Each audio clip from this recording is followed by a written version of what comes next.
So mayroon pong balita ngayon mga sangkay tungkol po dito sa mga player ng Ateneo. No, ito po yung mga kakampi no ni Rene at saka ni Adili, mga kapwa nila player, mga sangkay, ang nasabing kakalas o kumalas na po bilang player ng Ateneo. Alamin po natin.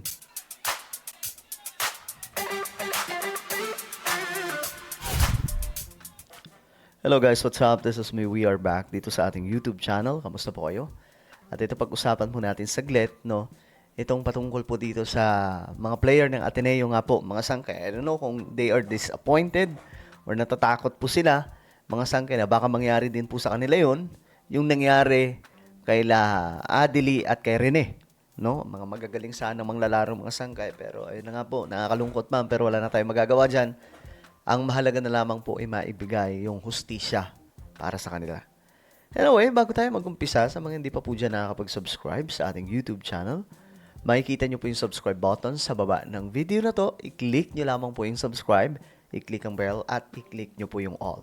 Sa mga nanonood po sa Facebook, i-follow nyo po yung ating Facebook page. Alright guys, so, ito nga po yung balita. No, ayon po kasi dito sa report. Sorry, napindot natin yung intro.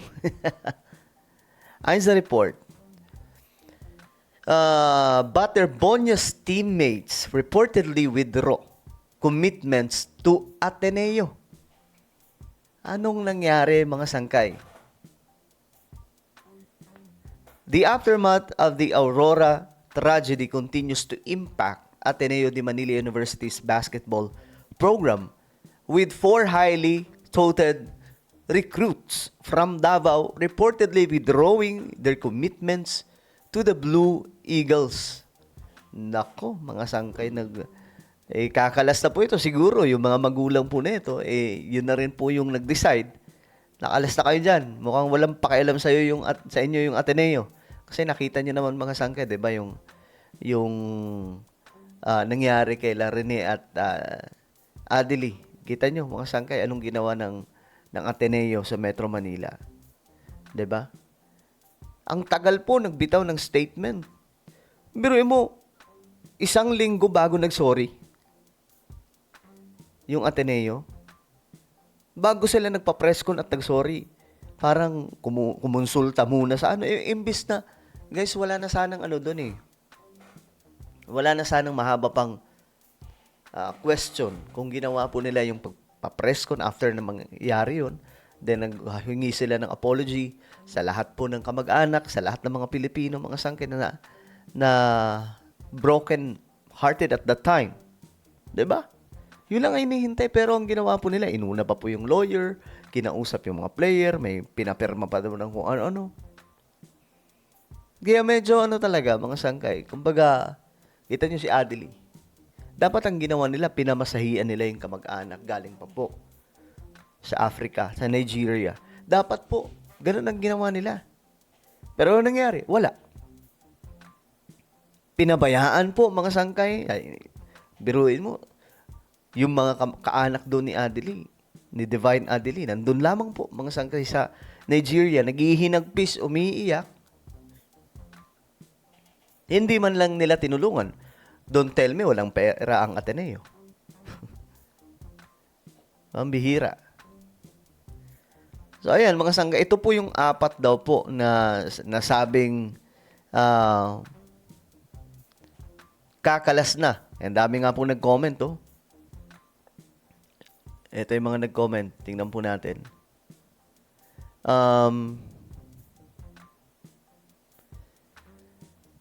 Sabi dito, you cannot bring Ateneo down. It is an established institution with a strong reputation, excellent professors. Wala namang problema doon. Pero yung post niya, tinawanan ng mga Pilipino. Kita nyo? Nagmukha siyang katawa-tawa dito. Ang bihira. Hindi naman pinag-uusapan doon yung magagaling, mga excellent professors, etc. Ang pinag-uusapan dito, how they treated their students. Especially yung athletes po nila. 'Di ba? Dapat nga ang ginawa nila kay Divine Adili, 'di ba? Maliban siyempre sa ibabalik na po siya doon sa Nigeria. I don't know kung binalik na o ibabalik pa lang. Dapat ang ginawa nila, pinapunta nila dito yung mga kaanak. Kahit sila lahat. Imposibleng walang pera yung Ateneo. Di ba? They are traumatized. They need healing too. And I'm sure their parents were traumatized by the tragedy. Exactly. Ito yung sinasabi ko mga sangay. Maybe natatakot yung family nila. Kaya, ganun ang nangyari. Lipat. Marami namang team dyan eh. Di ba? Kilala din naman po sila. Imposibleng walang mag-i-scout sa kanila na ibang mga team galing po sa ibang mga universidad. Sabi ng isa dito, yes, if I'm the nanay, ayoko na pumayag din. 'Di ba? Oh, eto mga sangkay, tingnan po ninyo. Mayroon na pong lookout bulletin order na inisyo kay Tab Baldwin. At itong si Christopher Kimpo, Rinaldo Jacinto Jr., at itong Dean Castaño at Sandro Soriano. Ito po ata ay mga sangkay, mga mga coaching staff ata ito, mga sangkay, no? Na inisyuhan ng lookout bulletin order kasi hindi pwede silang tumakas. Talagang dapat silang ipakulong kung kinakailangan. Kasi pinag-uusapan natin dito buhay. 'Di ba? Buhay ng magagaling mga breadwinner ng kanilang pamilya. Both, mga sangkay, biruin nyo. Ang bumubuhay sa family, si Rene pumuntang Metro Manila to help his family in Mindanao. Same as Adili. Divine Adili, pumuntang Pilipinas para sa kanyang career. Yun din po ang inaasahan ng kanilang family. Mahirap lang din po ang kanilang family doon sa Nigeria. So talagang, mga sangkay, nakakaiyak itong mga pangyayari sa kanila. Kita nyo mga sangkay, ito. Pakinggan nyo po ito. Isa sa mga taga-Nigeria din po, I think, from Africa. I don't know. Said, nagsalita po siya. Isang Nigerian professional football player din po pala ito. No? Ayan, mga sangkay. Mula din po sa pinanggalingan ni Divine. Found out about what happened, I couldn't believe. I had to drive down to Ateneo to see him in person, and when I went there, it was so heartbreaking because he's a natural talent, and traveling all the way from home, coming down here, and all of a sudden the life had been cut short. Should I say it's just negligence, or I don't know how to place it, but I feel bad Grabe, naiyak siya. because coming down to a country and trying to to to make ends meet, or trying to be, you have a future and your family is looking up to you, so like it breaks my heart because I know how it feels being Grabe. Sakit sa puso. Naramdaman niyo yan? Grabe. the breadwinner of a family and traveling traveling away from home, and your parents are actually dependent on you. It's really hard for me because I know how the parents will be feeling now. Being the breadwinner of a home, and there's no hope for you again. So yeah, I know how it feels to be an athlete outside the country. It's Naiyak siya. it's so hard, to try to make a difference. And even him now, I think he's one of the best players in Ateneo. So it's really hard. Grabe. Ito yung mga sangkay.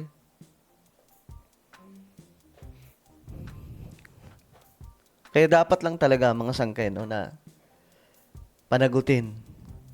Kasi kahit po yung Ateneo, sinabihan na pala sila noon pa na itong si Coach Tab ay delikado nga daw po.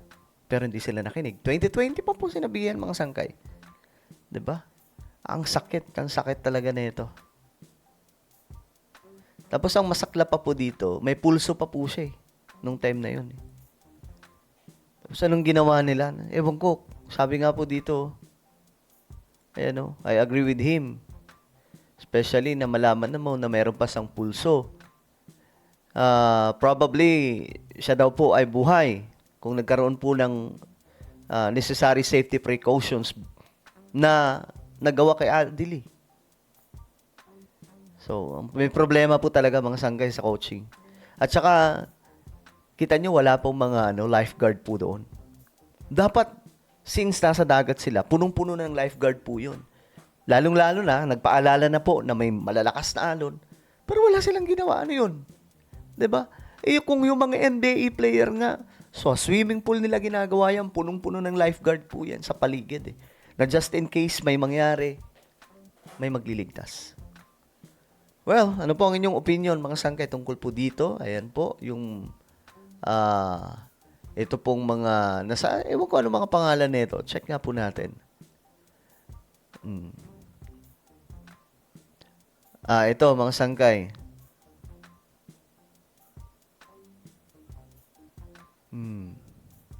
So, Pellegrino, Cayetano, Soriano, Sanoria, Bahentin had been viewed as part of Ateneo's next generation of talent. However, as of writing, neither the university nor the players have released official statements regarding the reported decommitments. So mukhang kakalas po talaga. Ayan na, mga sangkay. Future na po sana sila ng Ateneo Basketball. Pero ngayon, mga sangkay, ayan na po. Pambihira. Well, ano po ang inyong opinion tungkol po dito sa mga kakalas na mga player ng Ateneo? Comment down below. Meron tayong YouTube channel. Ito po ay Sangkay Revelation. Hanapin nyo po ito sa YouTube ngayon din. Kapag nakita nyo na, i-click nyo po yung subscribe, i-click ang bell, at i-click nyo po yung all. Ako na po ay magpapaalam. Mag-iingat pong lahat. God bless everyone.